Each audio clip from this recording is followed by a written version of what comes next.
Welcome back to our another tutorial where I'll be showing you how to pay bills.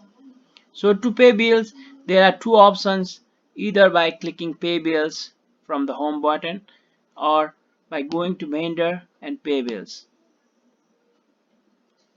As you can see in this page, there are multiple options, but we'll begin by clicking filter by and choosing all vendors, sort by due date.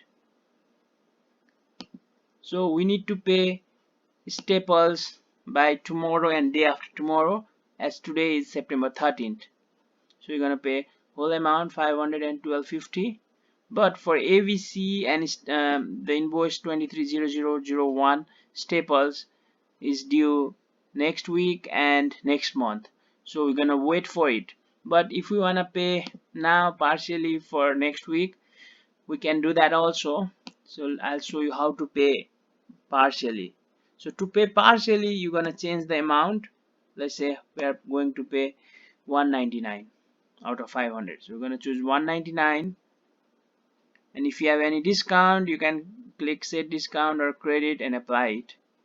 You're gonna change the date to today's date, September 13th.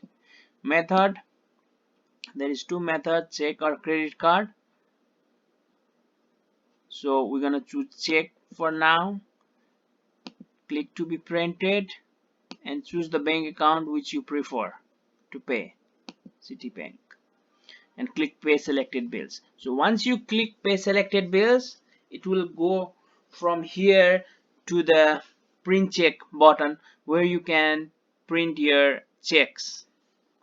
Sometimes there will be cases where we paid by phone or online. So in those cases, what shall we do? How can we record it? So now I will show you how to record it in those cases. Everything will be same, except you're gonna change, instead of to be printed, we'll make it assign check number, pay selected bills, and then you're gonna choose ACH and record it.